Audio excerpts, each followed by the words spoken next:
Kita hidup di zaman di mana banyak orang mencari validasi dari dunia. Dari jumlah likes, komentar, pengikut, atau pengakuan orang lain. Dan tanpa sadar, dunia sedang menanamkan satu pola pikir berbahaya, selama aku bahagia. Itu yang penting. Namun Alkitab mengajarkan hal yang sangat berbeda. Dalam 2 Timotius 3 ayat 1-2, Rasul Paulus menulis, "Ketahuilah bahwa pada hari-hari terakhir akan datang masa yang sukar. Manusia akan mencintai dirinya sendiri dan menjadi hamba uang. Mereka akan membual dan menyombongkan diri, menjadi pemfitnah, tidak taat kepada orang tua, tidak tahu berterima kasih dan tidak mempedulikan agama." Kedengarannya familiar, bukan? Ini bukan hanya deskripsi dunia modern, ini juga cermin bagi hati kita sendiri. NPD, atau Narcissistic Personality Disorder, berbicara tentang seseorang yang terlalu terpusat pada diri sendiri, haus pujian, sulit menerima kritik, dan tidak punya empati. Tapi di balik istilah psikologis itu, firman Tuhan sudah lebih dulu memperingatkan. Bahaya ketika manusia menempatkan dirinya di tahta yang seharusnya milik Tuhan.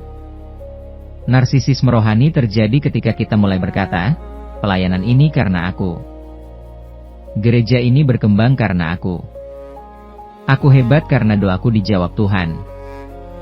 Kita mulai mengambil kemuliaan yang seharusnya hanya untuk Dia. Namun Yesus menunjukkan jalan yang berlawanan. Dalam Filipi 2 ayat 5-7 dikatakan, "Hendaklah kamu dalam hidupmu bersama menaruh pikiran dan perasaan yang terdapat juga dalam Kristus Yesus, yang walaupun dalam rupa Allah, tidak menganggap kesetaraan dengan Allah itu sebagai milik yang harus dipertahankan, melainkan telah mengosongkan dirinya sendiri." Inilah antidot bagi NPD, kerendahan hati Kristus. Dia punya segala kemuliaan, tapi memilih melayani. Dia punya segala kuasa, tapi memilih mengasihi. Dan disinilah kita diuji. Apakah hidup kita berpusat pada Tuhan atau pada diri sendiri? Apakah kita melayani untuk memuliakan Tuhan, atau untuk terlihat rohani? Apakah kita rela dikoreksi, atau malah tersinggung karena ingin selalu benar? Ingat, iblis jatuh bukan karena dosa perzinahan, bukan karena pencurian, tapi karena kesombongan. Dia ingin menjadi seperti Allah.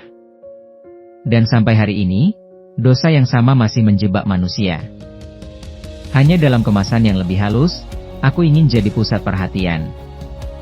Namun kabar baiknya, Tuhan bisa memulihkan hati yang hancur, termasuk hati yang dikuasai oleh ego. Dia tidak menolak orang yang datang dengan kerendahan hati dan berkata, "Tuhan, aku lelah jadi pusat hidupku sendiri. Aku mau Engkau yang jadi pusatnya." Hidup yang diserahkan kembali kepada Tuhan akan menemukan damai yang sejati. Karena ketika Yesus duduk di tahta hatimu, kamu tidak lagi perlu pembuktian. Kamu sudah cukup, karena kamu dikasihi. Kalau pesan ini menegur atau menguatkan hatimu, jangan berhenti di sini. Tekan like sebagai tanda kamu memilih hidup yang berpusat pada Tuhan, bukan diri sendiri. Share video ini untuk mengingatkan orang lain bahwa kemuliaan sejati hanya milik Kristus.